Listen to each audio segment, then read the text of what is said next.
नाजरीन, पाकिस्तान का fuel import 22 billion dollar है। क्या हम इस इंपोर्ट बिल को अदा कर सकते हैं? क्या थार का जो कोयला है हमें एलएलजी की गुलामी से आज़ादी दिला सकता है? और ये जो थार के डेजर्ट में छुपा हुआ 175 बिलियन टन जो कोयला है वो क्या सऊदी अरब और ईरान के तेल से भी ज़्यादा ताकत रखता है? और उस थार के सहरा में क्या एक नई डेवलपमेंट हुई है, क्या एक बहुत बड़ा ब्रेक थ्रू हुआ है जो गेम चेंजर है, और वो मीडिया ने उसको ख़ास तौर पर कौम के सामने हाईलाइट नहीं किया।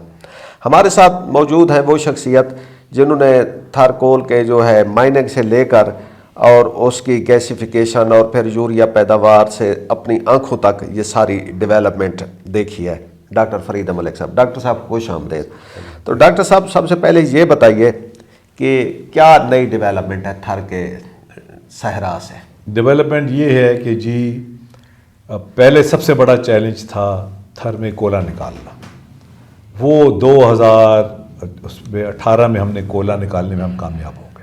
अब और ये सर कब से सफ़र शुरू हुआ था? 2018? ये सफ़र, ये प्रोजेक्ट मैंने शुरू किया था 2004 में, जब मैं चेयरमैन था साइंस फाउंडेशन का।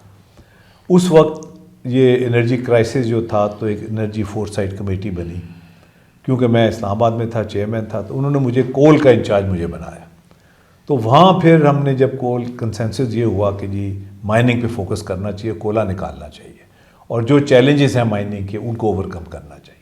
तो 2004 से लेके अब तक मैं इस प्रोजेक्ट पे काम कर रहा हूँ और मैंने इसका पीछा नहीं छोड़ा। अब ब्रेक थ्रू जो हुआ है, जो मेजर ब्रेक थ्रू हुआ है, जो हम सब के लिए बहुत खुशी का मकाम है, वो ये है कि फौजी फर्टिलाइज़र ने अनाउंस किया है कि वो थर कोल पे फर्टिलाइज़र का प्लांट लगाएंगे, थर के कोयले को गैसिफाई करेंगे और उस गैस से वो यूरिया फर्टिलाइज़र बनाएंगे जो हमारी अपनी ज़रूरियात भी पूरी करेगा, एक्सपोर्ट भी करेगा और बेशुमार जॉब्स क्रिएट होंगी।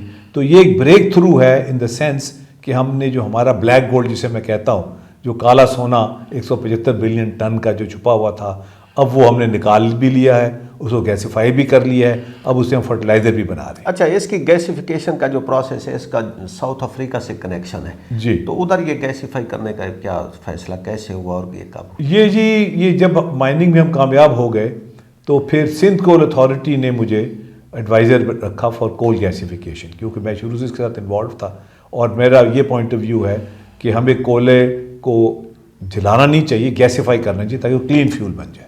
तो एज देयर एडवाइज़र फिर हमने उस पर काम शुरू किया ये 2023 में। तो फिर 2024 में फिर ये कोयला साउथ अफ्रीका भेजा गया, वहाँ उनकी नेल्सन मंडेला जो यूनिवर्सिटी की लैब है वहाँ इसको गैसिफाई किया गया, कैरेक्टराइज़ किया गया, क्योंकि दो बड़े जो मुल्क हैं जो लीड करते हैं कोल गैसिफिकेशन में, वो जर्मनी और साउथ अफ्रीका है। अच्छा, ये जो एफएफसी की डेवलपमेंट है जी, ये थर कोल में तो उधर प्लांट के उधर कोल के ही उसमें प्लांट लगा जी, थर में लगाएंगे जी ये प्लांट। एफएफसी को भी मैं उनका भी एडवाइज़र रहा हूँ इसके ऊपर जी, और उनको थर हम ही लेके गए थे और ये 2008-9 के टाइम फ्रेम में हमने इनको कन्विंस किया कि जी आप गैसिफाई करें कोल को और उससे फर्टिलाइज़र बनाएं। तो उस वक्त उनका ये ख्याल था कि वो माइनिंग नहीं करना चाहते थे, क्योंकि माइनिंग, देखें प्रॉब्लम ये है कि हमारे पाकिस्तान में बड़ा मसला है कि we can't put the pieces together. अच्छा, और वैसे भी जब हमने कोयले पे काम शुरू किया तो दुनिया कोयले से हट रही थी, यानी उस पर फोकस नहीं था दुनिया का। अभी भी वो जब वो होती हैं कॉन्फ्रेंसेज होती हैं, क्लाइमेट चेंज आजकल जी बहुत इनवर्ड है, तो वो कोल जो है ना बहुत ही अटैक करते हैं और अनफेवरेबल था। तो जब हमने कोयले पे काम शुरू किया तो दुनिया हट रही थी, यानी we were going in the wrong direction, तो उसके लिए हमारा काम और भी मुश्किल हो गया। तो उन्होंने फौजी फर्टिलाइज़र वालों ने हमें ये कहा कि जी हम आपके प्रपोजल्स को बिल्कुल एक्सेप्टेबल है और वी आर इंटरेस्टेड, हम करना चाहते हैं, मगर हम माइनिंग नहीं करेंगे, तो आप कोई माइनिंग पार्टनर ढूंढें। तो उसमें फिर हमने सारी दुनिया में, मैंने इसको 18 पेपर पब्लिश किए, सारी दुनिया में कोशिश की, मगर पाकिस्तान में इन्वेस्टमेंट करने के लिए, माइनिंग करने के लिए कोई तैयार नहीं था। फिर शुक्र है जब सीपेक का प्रोजेक्ट शुरू हुआ तो सिंध गवर्नमेंट ने और एंग्रो ने मिल के एक प्राइवेट पब्लिक पार्टनरशिप कंपनी बनाई, Sindh Engro coal mining company, जिसने फिर ये सीपेक के अंडर माइनिंग शुरू की। तो जब कोला निकल आया तो वो पहला ब्रेक थ्रू था। तो 2018 में मैंने जगह कोले का जब हाथ लगाया तो मैंने अल्लाह का शुक्र किया, मैंने कहा हम इसमें कामयाब हो गए, अब हमारा एनर्जी फ्यूचर जो है वो सिक्योर हो गया।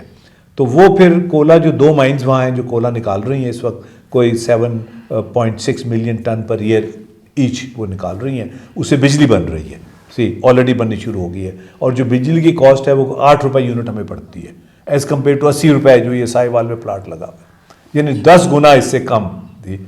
और हमारा अपना कोला है, बिजली बन रही है, अब हमने उसको गैसीफाई भी कर लिया है। और मैं इस वक्त काम कर रहा हूँ, मेरी चाइनीज़ कंपनी से बातचीत चल रही है कि हम लार्ज स्केल गैसीफिकेशन करें ताकि हमें LNG भी ना इंपोर्ट करनी पड़े। इस वक्त हम कोई $2 बिलियन की LNG भी इंपोर्ट कर रहे हैं। तो third is the energy future of Pakistan. इससे हम अपनी सारी एनर्जी नीड्स मीट कर सकते हैं। जिस तरह सुई गैस का तोहफा था हमारे फाउंडिंग फादर्स ने हमें दिया, हमारी से पहली जनरेशन थी, वो 12 ट्रिलियन क्यूबिक फीट का वो गैस डिपॉजिट था जो 1952 में डिस्कवर हुआ। अब ये जो है थर्कोल का इस्तेमाल, माइनिंग, इससे हम अपनी एनर्जी बिल जो है वो तकरीबन हाफ तो बहुत आसानी से कर सकते हैं। अच्छा, इसकी फुल यूटिलाइजेशन, फुल सर्कल जैसे हम कहते हैं, वो कब तक एक्सपेक्टेड है? कि पहले इसमें एंग्रो का एक प्लांट है, अब FFC आया है जी। FFC जो है जी वो माइनिंग नहीं कर रहे। FFC वाले एंग्रो की जो माइन है वो एक्सपैंड होगी। अच्छा। उनसे ये कोला लेंगे और फिर उसको गैसीफाई करेंगे। तो FFC का जो प्रोजेक्ट, गैसिफिकेशन से क्या बिजली बनाते हैं फिर ये? नहीं जी, गैसीफिकेशन का मतलब ये है कि वो एक गैस की फॉर्म में फ्यूल होता है, गैसियस फ्यूल होता है, यानी कोला तो सॉलिड है, उससे गैस बन जाती है। ठीक है। अच्छा, वो गैस जो है उसको आप उसको और रिफाइन करके पाइपलाइन में भी डाल सकते हैं। वो जो गैस है उससे आप फर्टिलाइजर भी बना सकते हैं। अच्छा, हाँ, अच्छा। तो वो उसमें हाइड्रोजन होती है जो बेसिक फीड स्टॉक है फॉर फर्टिलाइजर।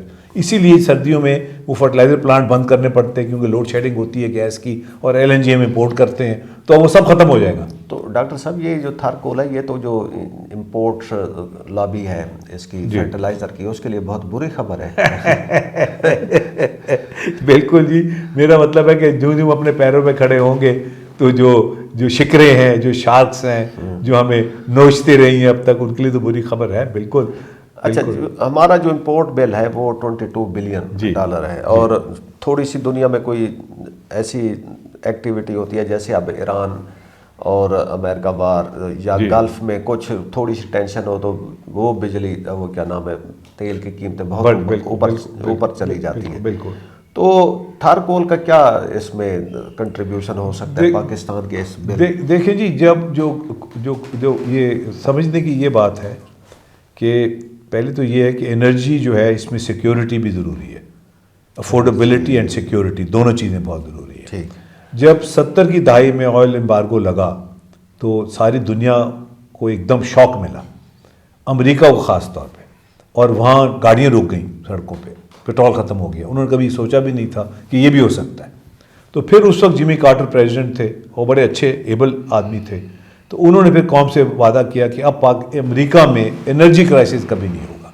तो उन्होंने ऑल पॉसिबल जो सोर्सेज थे एनर्जी, उस पर रिसर्च की, जिसमें कोला भी था, ये विंड भी थी, सोलर भी थी, हर चीज़ जो हो सकता था, ये अपना जो वेव्स हैं समुद्र की, इससे भी जियोथर्मल, हर चीज़ पे रिसर्च की कि एनर्जी के बगैर अब हम नहीं चल सकते, नंबर 1। और नंबर 2 बात यह है कि अफोर्डेबल भी हो एनर्जी और अवेलेबल भी हो एनर्जी, और उसकी सिक्योरिटी भी हो एनर्जी की। तो हमारे पास ना अफोर्डेबिलिटी है ना सिक्योरिटी है, क्योंकि इस वक्त हमारे पास फॉर सिक्योरिटी हमारा ज़रूरी है कि हम थर्कोल को एक्सप्लॉइट करें। इससे हम बिजली भी बनाएं, गैस भी बनाएं, फर्टिलाइज़र भी बनाएं, इससे हम डीजल भी बना सकते हैं, बेशुमार केमिकल्स बन सकती हैं। अब चाइना में वो इसको कोले को उन्होंने डिटर्मिन ये किया 2030 तक वो इससे अब जलाना बंद कर देंगे और इसे और चीज़ें बनाएंगे। क्योंकि जो साइकिल है ना, कार्बन साइकिल है सारी, उसमें ये होता है कि जब ऑर्गेनिक मटेरियल डिके होता है तो सबसे पहले कोला बनता है, फिर तेल बनता है, फिर गैस बनती है।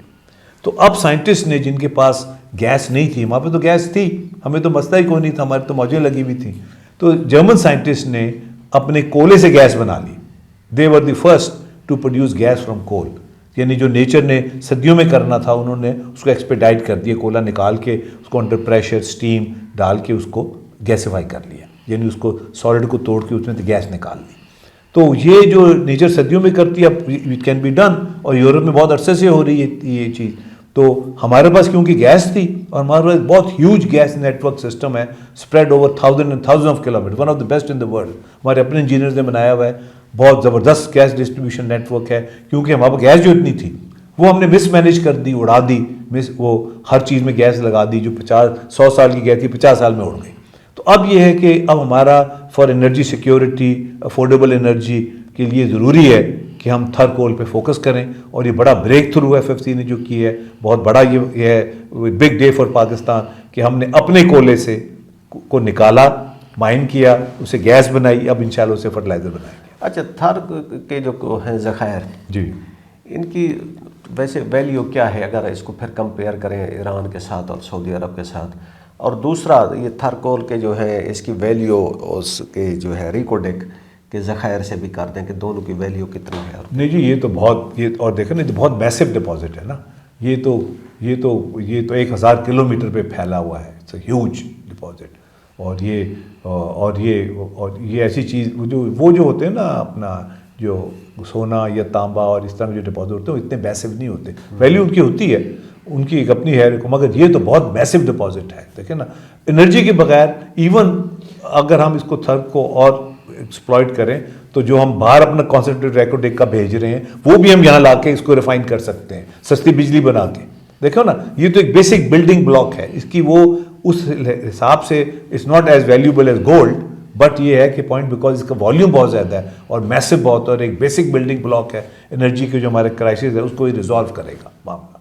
अच्छा, फिर जब हम कहते हैं कि जी इनके थर कोल के जो वैल्यू है वो ईरान और सऊदी अरब के जो है ऑयल डिपॉजिट उनसे भी ज़्यादा एनर्जी वैल्यू ज़्यादा है, यानी जितनी एनर्जी वो प्रोड्यूस कर सकते हैं अपने तेल के ज़खायर से, हम उससे ज़्यादा एनर्जी कोयले से प्रोड्यूस कर सकते हैं विद प्रॉपर एप्लीकेशन। मैं जलाने के अगेंस्ट हूँ, मैं बार बार ये कहता हूँ, हर फोरम पे मैंने ये कहा है कि मुझे गलत ना लें, मैं भी इन्वायरमेंटलिस्ट हूँ, आई एम एन इंजीनियर, मैं कोयला जलाने के फेवर में नहीं हूँ, मैं इस फेवर में हूँ कि अब कोयले को क्लीन फ्यूल में कन्वर्ट करें, गैसिफाई करें।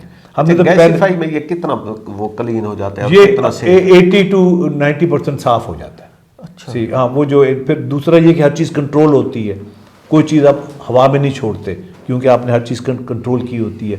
फिर आपके जो कार्बन डाइऑक्साइड जो अनफेवरेबल एग्जॉस्ट है उसको भी आप कंट्रोल करते हो, उसको भी दोबारा इस्तेमाल करने की कोशिश करते हो, तो आप हवा में बहुत कम रिलीज़ करते हो, आप हर चीज़ को कंट्रोल करने की कोशिश करते हो, और जो फ्यूल स्टॉक है जो आप जलाते हो वो क्लीन होता है। ये जिस तरह हमारी गैस है वो गैस होती है, इट्स लाइक नेचुरल गैस, क्योंकि जो नेचर की गैस है वही गैस ही होती है, it's called synthetic natural gas, क्योंकि इंसान ने बनाई होती है, इसको SNG कहते हैं, सिंथेटिक नेचुरल गैस।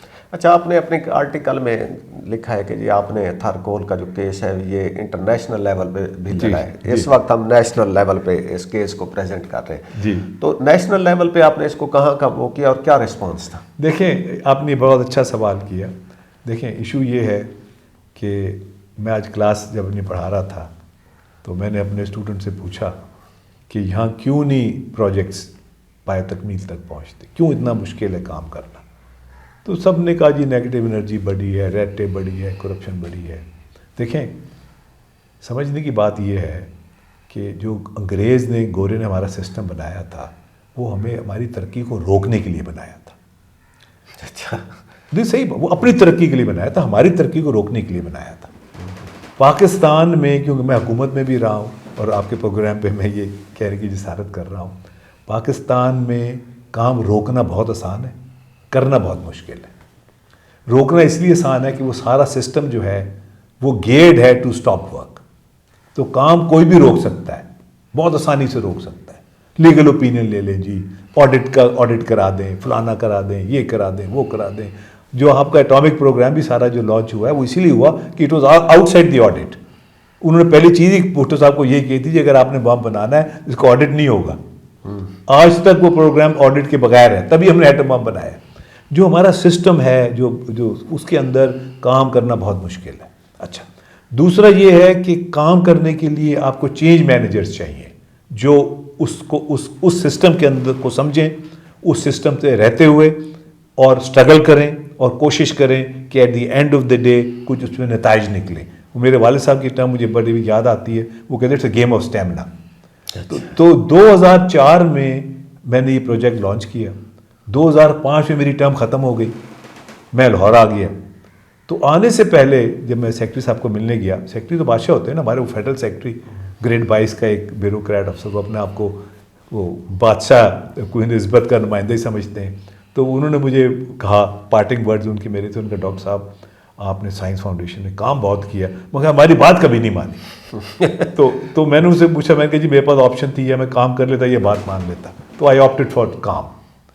तो मकसद ये है कि अगर आपने काम करना है तो आपको तनदही से लग के, आपको अपनी अथॉरिटी, अपनी पोजीशन, अपना नो हाउ, हर चीज़ को वो दाव पे लगा के आपको उस पर मेहनत करनी पड़ती है और स्ट्रगल करना पड़ता है। तो वो 2005 में मैं जब आया, मैंने सोचा, मैंने कहा यार ये प्रोजेक्ट हमने शुरू तो कर दिया था, मगर अगर मैंने इसका पीछा छोड़ दिया तो ये नहीं होगा। तो मैंने फिर इसको इंटरनेशनल ले गया। ये पिट्सबर्ग जो कोल कॉन्फ्रेंस होती है, वहाँ मैं पहला पेपर मैंने वहाँ प्रेजेंट किया जी, सन 2010 में, जो इस्तांबुल में थी। जब मैं वहाँ गया, पेपर मैंने प्रेजेंट किया, उसका टाइटल है थर्ड कोल माइनिंग चैलेंजेस, कि जो माइनिंग चैलेंजेस इसको हमने किस तरह ओवरकम करना है। और मेरी कोशिश ये थी, क्योंकि टर्की में भी काफ़ी कोल माइनिंग होती है, कि मैं किसी माइनर को लेके आऊँ जो हमें हेल्प करे और हम कोला निकालें थर का।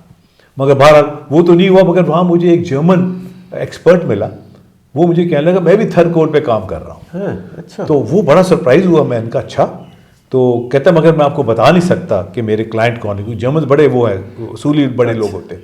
तो मैं अपने क्लाइंट से पहले पूछ लूँ तो फिर मैं आपको बताऊंगा। मैंने कहा ठीक है। फिर उनका मुझे कोई कॉन्फ्रेंस के कोई 10 दिन के बाद उनका आया कि मैंने पूछ लिया, वो क्लाइंट मेरे फौजी फर्टिलाइजर कॉर्पोरेशन FFC वाले हैं, they are also looking at third coal gasification. फिर मैंने उनको रब्ता किया, फिर उनको हमने कन्विंस किया। हमने कहा जी कोला निकलेगा। ये आप अपनी प्राइवेट कैपेसिटी में कर एज अ कंसल्टेंट, बिल्कुल as a consultant, as a independent consultant.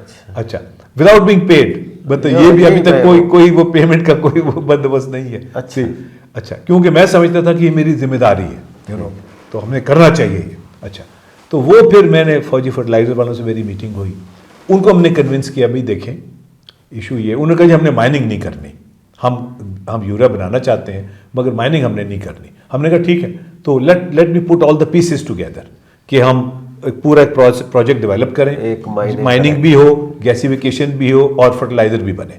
उनका ठीक है जी। सो उनको फिर हम थर लेके गए, उनका मैं एडवाइज़र बना, कंसल्टेंट बना। उनको हम थर लेके गए, उनको हमने कन्विंस किया कि जी आप हमारी be a part of our team. तो हमारी जो टीम होगी, हम कंसल्टेंट होंगे, आप उससे फर्टिलाइज़र बनाएंगे, हम माइनर को लेके आएंगे जो माइनिंग करेगा। अब ये सिलसिला जो चलता रहा, बड़ी कोशिश की कि जी ये असल मसला ये है, थर में मसला ये था कि देखो ना, वो पुटिंग द पीसेस टुगेदर में ये पता होना चाहिए। थर में प्रॉब्लम ये था कि कोयले के ऊपर पानी था। अच्छा, जो पानी है वो ब्रैकिश है, यानी खारा पानी है। अब वो ये श्योर नहीं थे कि पानी आ कहाँ से रहा है। अगर समुद्र का पानी था तो उसको तो हम पंप आउट नहीं कर सकते थे, वो तो समुद्र को तो नहीं पंप आउट कर सकते। तो मेरा प्रपोजल ये था कि हम एक छोटी टेस्ट माइन बनाएं और वहाँ तक पानी पे जब हम पहुँचें फिर हम कोशिश करेंगे कि हमने पानी से किस तरह डील करना है। पानी को हम पंप आउट करेंगे या उसकी डैम बना के उसके साथ कोयले तक पहुँचने की कोशिश करेंगे। तो दिस वाज द प्लान कि जी हम उसको टेस्ट पाइप बना के करेंगे, और वो प्लान अप्रूव हो गया। अच्छा, ये वो सरदार आसिफ अहमद अली साहब, अल्लाह बख्शियों ने, डिप्टी चेयरमैन थे प्लानिंग कमीशन के, फाइन जेंटलमैन, उन्होंने वो हमारा प्रोजेक्ट अप्रूव कर दिया। वहीं एक कोई रिटायर्ड साइंटिस्ट बैठे हुए थे एटॉमिक एनर्जी के, उन्होंने कहा जी मैं कोशिश करना चाहता हूँ कि कोयला निकाले बगैर गैस बना दूँ अंडरग्राउंड। अच्छा, वो समर मुबारक जी बात कर रहे हैं। जी, उन्होंने कहा कि जी मैं अंडरग्राउंड बनाना चाहता हूँ, और ये एक सोवियत टोटका टेक्नोलॉजी थी। तो मुझसे पूछा उन्होंने, सरदार आसिफ अहमद अली साहब ने, कि जी आपका क्या ख्याल है। मैंने कहा जी देखें, पायलट के लेवल पे अगर ये भी करना चाहते हैं तो कोई हर्ज नहीं है, हो सकता है कि इट माइट वर्क, मगर ये कि हमें डिग करना पड़ेगा, कोयला निकालना पड़ेगा। और तो उन्होंने कहा फिर दोनों को अप्रूव कर देते हैं। मैं कहा ठीक है। अब हुआ ये, क्योंकि हम लाहौर बेस्ड थे, वो प्लानिंग कमीशन के मेंबर थे, उसमें बैठते थे, उन्होंने अपने प्रोजेक्ट की प्रायोरिटी आगे कर दी, हमारे की पीछे कर दी। काफ़ी अर्सा वो एक हाईजैक टाइप जी जी, और वो कहते रहे अब निकल आएगा, कल निकल आएगा, परसों निकल आएगा, क्योंकि वो टेक्नोलॉजी डेवलप नहीं थी। और दूसरा ये कि कमर्शियल को वायबिलिटी और चीज़ होती है। अब आपने एटम बम जो बनाया है वो कोई कमर्शियल प्रोडक्ट नहीं है, आपने 1 रुपए की चीज़ पे आपने लाख रुपए भी लगाए हैं, सी वो और चीज़ थी, उसमें कोई ऑडिट नहीं है, कुछ नहीं है, ये एक डिफरेंट बॉल गेम थी, टेक्नोलॉजी डेवलप नहीं थी, सी तो वो खाम खा वो एक किस्म का डी टूर हुआ, टाइम ज़ाया हुआ। अच्छा, फिर ये हुआ कि उस वक्त एंग्रो वाले जो हैं वो उनके उनकी उनकी उनकी ख्वाहिश थी कि सिंध गवर्नमेंट उनको कोला निकाल के दे। उनको भी हमने समझाया, मैंने कहा सिंध गवर्नमेंट इस जोगी नहीं है। तो फाइनली फिर पब्लिक प्राइवेट पार्टनरशिप कंपनी बनी और सिंध गवर्नमेंट के साथ मिलके फिर उन्होंने कोला निकाला, फिर कोले से बिजली बनी। फिर थैंक्स टू सिंध गवर्नमेंट कि उन्होंने मुझे एज एडवाइज़र बुलाया और इसमें डॉक्टर आरिफ अलवी का भी था रोल, क्योंकि उन्होंने फिर मुझे इंट्रोड्यूस किया सिंध गवर्नमेंट के साथ। ये मुराद अली शाह साहब के साथ? जी, इनके साथ। ये पहले एनर्जी मिनिस्टर भी थे, ये और मैं मेरा हाँ जी, ये पहले एनर्जी मिनिस्टर भी थे और ये he is very competent man. देखें सियासत अपनी जगह है, मगर मैं समझता हूँ कि ये क्योंकि पढ़े लिखे, खुद भी इंजीनियर हैं और काफ़ी कॉम्पिटेंट हैं। फिर इनका रोल था, फिर इनके बाद इम्तियाज़ शेख साहब आए, वो भी सेक्रेटरी अपना इसके मिनिस्टर थे एनर्जी के, उन्होंने बड़ा इसके साथ कोऑपरेट किया और फिर हमने ये प्रोग्राम लॉन्च किया गैसिफिकेशन का और मैं कराची जाता रहा। फिर हमने कोयले के सैंपल भेजे साउथ अफ्रीका बड़ी मुश्किलों से और फिर वहाँ गैसिफिकेशन हुई। फिर पेमेंट का मसला था, वो डॉलर में पेमेंट चाहते थे, हमारा जो बजट वो रुपीज़ का था, कन्वर्जन का बड़ा मसला था। उनको हम समझाया, हमने कहा भाई वो समझते हम पेमेंट नहीं करना चाहते। बाहर बड़ी मुश्किलों से फिर thanks to Sindh Engro coal mining company की उन्होंने फिर उसको कन्वर्ट करके उनको 20-25 हज़ार डॉलर का उनका था, तो वो गैसीफाई हो गया। कोई प्रॉब्लम नहीं है गैसिफिकेशन पे, वो बिल्कुल इट गैसीफाइड वेरी वेल। हमने यहाँ भी किया था, यहाँ पंजाब यूनिवर्सिटी में भी एक लैब है कोल की और एक कॉम्स्टेक की, वहाँ भी हमने खुद भी गैसीफाई किया था। तो गैसिफिकेशन में कोई प्रॉब्लम नहीं था, we were able to gasify. उधर से वहाँ भी उन्होंने कर दिया, वो कैरेक्टराइजेशन हो गई। तो इस वक्त कोई टेक्निकल हिच नहीं है, थर कोल की माइनिंग भी हो रही है, पानी भी निकाल लिया गया है कोयले के ऊपर से, गैसीफाई भी हो गया है, अब इंशाल्लाह फर्टिलाइजर भी बन जाएगा। सी वो जो ये कर रहे हैं प्रोजेक्ट है अपना। और ऐसे प्रोजेक्ट्स भी हैं पाइपलाइन में जो आपके ख्याल में? जी हाँ, LNG का जी मैं कोशिश कर रहा हूँ, बल्कि मेरी कल ही मीटिंग भी हुई है कुछ कंपनीज के साथ और एक हम बड़ा करीब आ गए थे कि एक यूरोपियन ग्रुप था कि उनके साथ मिलके उनका प्लांट हम ले आएँ और गैसिफिकेशन यहाँ करें। मगर वो जो यूरोपियंस हैं वो they are not interested in investing in Pakistan. हमारे हालात ऐसे हैं, चाइना इज़ इंटरेस्टेड। तो अब फिर हम चाइनीज़ कुछ कंपनी के साथ काम कर रहे हैं। अभी मैं बीजिंग गया हुआ था, अक्टूबर में मेरा पेपर भी था, लार्ज स्केल गैसिफिकेशन ऑफ थर कोल इन पाकिस्तान टाइटल था उसका। तो वहाँ काफ़ी इंटरेस्ट जनरेट हुआ है। तो अब हम कुछ चाइनीज़ कंपनी के साथ मिलकर हम चाहते हैं कि हम लार्ज स्केल गैसिफिकेशन करें थर कोल की, ताकि LNG हमें ना इम्पोर्ट करनी पड़े और इसको फिर हम पाइपलाइन में डालें। और जो एनर्जी का इशू है हमारा, ये वंस फॉर ऑल तकरीबन 100 साल के लिए थर का जो कोल है, ये कंजर्वेटिव एस्टिमेट है, वैसे 200 साल के लिए काफ़ी है। तो हम जिस तरह हमें एक सुई गैस का तोहफा मिला था, हम अगली जनरेशन को ये। डॉक्टर साहब आखिरी सवाल है, चाइना न्यू पार्टनर है हमारा थर कोल में। तो जब ये शुरू में CPEC डिज़ाइन हो रहा था उसका ब्लूप्रिंट, उसमें थर कोल की कोई वो नहीं था पार्ट जी, या इस वक्त अब हम कह रहे हैं फेज़ 2 में दाखिल हो रहे हैं जी, तो कोई CPEC ओरिजिनली नहीं था। ये बात आपकी बिल्कुल सही है, ओरिजिनली नहीं था। फिर हमें उनको शामिल करना पड़ा क्योंकि उस वक्त तक रियलाइजेशन ये नहीं थी। इनका ख्याल था, एंग्रो का भी ख्याल था कि शायद इनको फंडिंग हो जाएगी माइन बनाने के लिए, मगर वेस्टर्न बैंक्स जो हैं अब वो कोल माइनिंग के लिए पैसे नहीं देते। तो वो फिर मजबूरी, वो एक कंसोर्शियम बनाया बैंक्स का, हबीब बैंक उसमें शामिल हुआ और चाइनीज़ बैंक एग्जिम बैंक जो वो उसमें आया, उसने फिर फंडिंग की। तो पहली जो माइन है ब्लॉक नंबर 2 पे Sindh Engro coal mining company की जो है वो बनी। तो वो अगर चाइनीज़ फंडिंग और हबीब बैंक इसमें कंसोर्शियम में ना आता तो ये प्रोजेक्ट जो है ये माइनिंग का प्रोजेक्ट कंप्लीट ना होता। तो ये दोनों अदारों की बड़ी कोऑपरेशन थी। और बड़ी इंटरेस्टिंग बात ये कि मुझे भी नहीं पता था कि उस वक्त जो प्रेसिडेंट थे हबीब बैंक के, वो भी मेरे कज़न थे। मुझे बाद में पता चला जब हम थर में मुलाकात हुई तो उनसे मैंने पूछा, मैंने कहा आप यहाँ क्या कर रहे हैं? उसने कहा मैं as president of Habib bank मैंने साइन किया था to be a part of this consortium. तो मैं उसे बड़े गिले मिला, मैंने कहा thank you very much. Numan Dar उनका नाम है, तो वो मेरे कज़न ही थे। चलो तो ये बड़ी, हाँ, ये भी किस्म की फैमिली कंट्रीब्यूशन थी।